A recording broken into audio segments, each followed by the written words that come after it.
अस्सलाम वालेकुम व्यूअर्स। आज मैं आपको बग़ैर अंडे के चॉकलेट केक बहुत ही आसान तरीके से घर पे बनाना सिखाऊंगी। और इस रेसिपी को हम बग़ैर अंडे के, बग़ैर बटर के, बग़ैर बीटर के और बग़ैर ओवन के घर पे बहुत ही आसान तरीके से जूसर जग में बनाकर तैयार करेंगे। तो आई होप व्यूअर्स कि आपको मेरी ये एगलेस चॉकलेट केक की रेसिपी बहुत ही आसान लगेगी, बहुत ही ज़बरदस्त बन के तैयार होगी। और 1 कप मैदे से इतना ज़बरदस्त, इतना बड़ा हमारा एगलेस चॉकलेट केक बन के तैयार हो जाएगा, जो कि बहुत ही सॉफ्ट और स्पंजी बनकर तैयार हुआ था। और दिखने में जितना खूबसूरत लग रहा है, खाने में उससे कहीं बढ़कर मज़ेदार था। तो वीडियो को लास्ट तक देखिएगा, पसंद आए तो लाइक और शेयर ज़रूर कीजिएगा। तो चलिए हम अपनी रेसिपी स्टार्ट करते हैं। सबसे पहले मैंने एक ले लिया है 6 इंच का केक टिन, जिसे मैंने अच्छी तरह से ग्रीस कर लिया है। एक बटर पेपर था, वो मैंने बिछा दिया था इसकी बेस में। बटर पेपर के ऊपर भी थोड़ा सा मैं ऑयल लगा लूँगी ब्रश की मदद से। तो चलिए टिन को हमने रेडी कर लिया है। अब अगला स्टेप देखते हैं। तो अगला स्टेप ये है कि एक बाउल लेंगे, इसके ऊपर रखेंगे एक अदद छलनी और इसमें डाल देंगे 1 कप मैदा। 1/4 कप या फिर 4 टेबल स्पून भर के आप इसमें कोको पाउडर ऐड कर दीजिएगा। अब मैं इसमें डालूँगी बेकिंग पाउडर, जो कि मैंने डाला है 1 टीस्पून। अब इसमें जाएगा बेकिंग सोडा, जो कि मैंने लिया है 1/4 टीस्पून। अच्छी तरह इन तीनों चीज़ों को, चारों चीज़ों को मिक्स कर लेंगे। और मिक्स करने के बाद हमने क्या करना है, इनको इकट्ठे ही छान लेना है। तो यहाँ पे इनको छानना बहुत ज़रूरी है।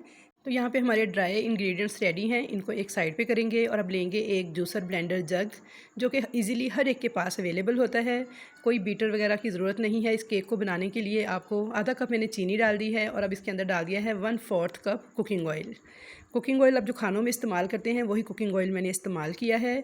और अब इसके अंदर हम डाल देंगे वनीला एसेंस, जो कि मैंने डाल दिया है 1 टीस्पून के बराबर। अब चाहें तो इसमें चॉकलेट एसेंस या फिर लेमन एसेंस भी यूज़ कर सकते हैं। अब मैं इसके अंदर खाने का नमक डाल दूँगी 1/4 टीस्पून के बराबर। सफ़ेद सिरका डाल दूँगी 1 टीस्पून के बराबर।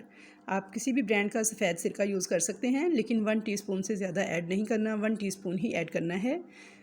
तमाम चीज़ें डालने के बाद अब मैं इसके अंदर डालूँगी नॉर्मल टेम्परेचर पर उबला हुआ ठंडा दूध था, जो कि रूम टेम्परेचर पर था, आधा कप आपने दूध डाल देना है। इस ब्लेंडर जार को बंद करेंगे और इसको ब्लेंड कर लेंगे। तो ब्लेंड किस तरह से करना है, यहाँ पे आप बहुत ध्यान से देखिएगा और सुनिएगा। आपने मशीन को लो स्पीड पर चलाना है और 2 मिनट तक लगातार चलाते हुए इसको ब्लेंड करना है। मशीन की स्पीड को तेज़ नहीं करना, बल्कि लो वाली स्पीड पर ही आपने इसको चला के 2 मिनट लगातार ब्लेंड कर लेना है। तो यहाँ पे देखिए जी, ब्लेंड होने के बाद ये कुछ इस तरह क्रीमी सी शक्ल में आ जाएगा, बिल्कुल जैसे क्रीम होती है।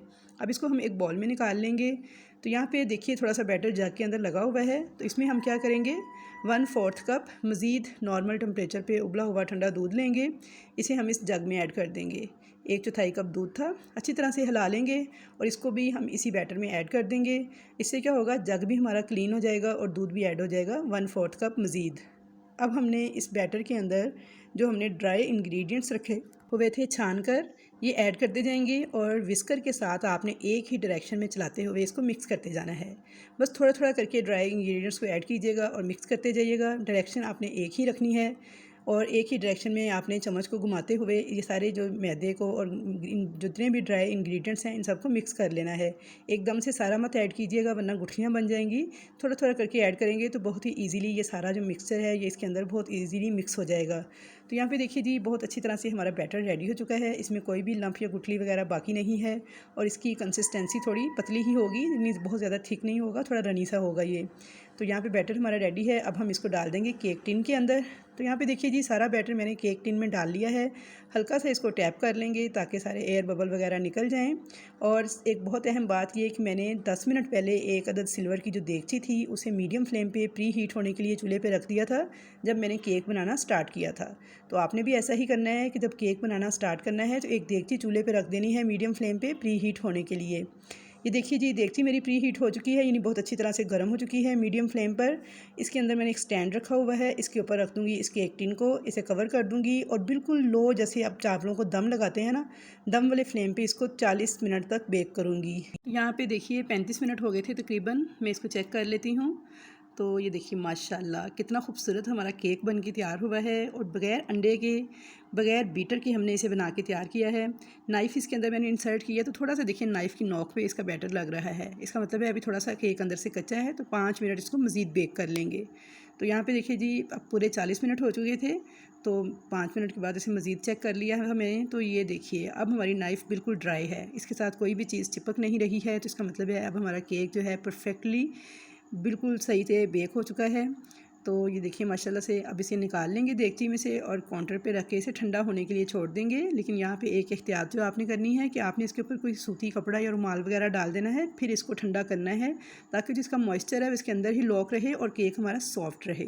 तो यहाँ पे तकरीबन आधा घंटा हो चुका था, केक हमारा काफ़ी हद तक ठंडा हो चुका है। तो अब इसको हम टिन में से निकाल लेंगे। तो ये देखिए माशाल्लाह से कितना खूबसूरत केक बन के तैयार हुआ है।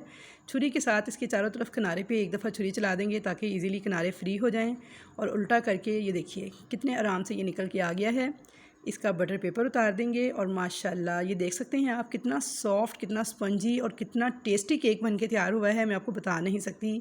इतना आसान तरीका मैंने आपके साथ शेयर किया है केक बनाने का कि आप इसे फ़ौरन से बनाने पे मजबूर हो जाएंगे। तो व्यूअर्स, अगर आपको ये रेसिपी ज़रा भी अच्छी लगी है इस पॉइंट पर तो रेसिपी को लाइक करें, ज़्यादा से ज़्यादा शेयर करें ताकि जिन लोगों के पास बीटर या फिर ओवन या फिर ऐसी सहूलतें नहीं हैं वो भी घर पे इजीली केक बनाकर इसको एंजॉय कर सकें और उनका भला हो सके। तो सदका जारिया समझकर इस रेसिपी को ज़्यादा से ज़्यादा शेयर कीजिए, लाइक कीजिए। अब मैं आपको काट कर भी दिखा देती हूँ कि ये देखिए माशाल्लाह से ये कितना सॉफ्ट, कितना स्पंजी केक बन के तैयार हुआ था कि मुंह में डालते ही घुल जाने वाला केक था। तो आई होप व्यूअर्स के बगैर अंडे के, बगैर बीटर के, बगैर ओवन के आपको ये केक रेसिपी बहुत ज़्यादा पसंद आई होगी। रेसिपी पसंद आए तो चैनल को सब्सक्राइब कीजिएगा, अच्छे अच्छे कमेंट्स का इजहार कीजिएगा ताकि आपको आइंदा भी ऐसी ही वीडियोस देखने को मिलती रहें। तो इंशाल्लाह ताला मुलाकात होगी आपके साथ एक अच्छी नई रेसिपी के साथ। तब तक के लिए मुझे दीजिए इजाज़त। अल्लाह हाफिज़।